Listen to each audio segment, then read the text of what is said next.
My husband, Joseph Coleman, falls from the third floor, shatters both legs, and even injures what men fear losing most. I don't rush him to the nearest hospital.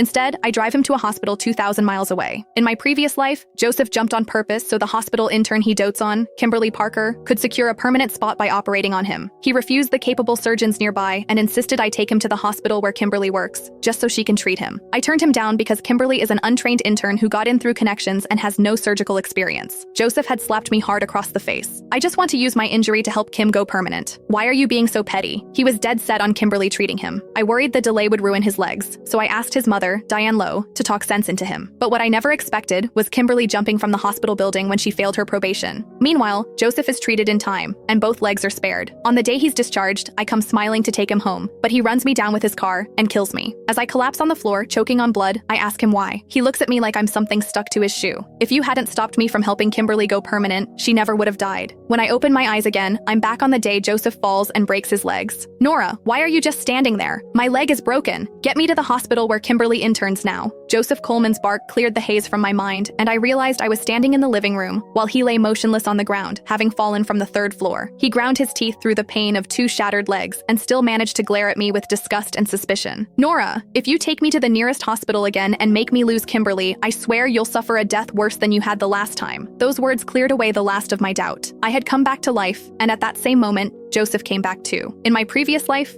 Joseph was one of my admirers. He once saved me from a fire, and I married him out of gratitude. I poured my parents' inheritance into his startup and supported his dream until he became the CEO everyone praised. When he clocked out, I stayed at the office drafting deck after deck until midnight. When his mother, Diane Lowe, needed surgery, I did the bedside care myself and never handed a single task to anyone else. I spent everything I had on our family and on his career. And yet, all that work was lost to one favor for his childhood sweetheart, Kimberly Parker, who wanted her internship made permanent. In my previous life, I hadn't sent Joseph to Kimberly's hospital as he insisted. As a result, Kimberly failed her probation and jumped from a building. He blamed me for not taking him to her care. Then, in his rage, he took the wheel and mowed me down, leaving me to die on the road. What a joke. I gave him devotion and got a bloody death in return. He wanted Kimberly to operate, didn't he? Fine. This time, I would give him exactly what he asked for. I wanted to see if his legs would still have any chance of being saved after nearly 2,000 miles on the road. Nora, take me to the hospital where Kimberly works. She's waiting. Don't forget what will happen if you don't do as I say. Afraid I might defy him, he bared his teeth and snarled like a cornered dog. Just then, Diane walked out of the house and saw how badly off Joseph was.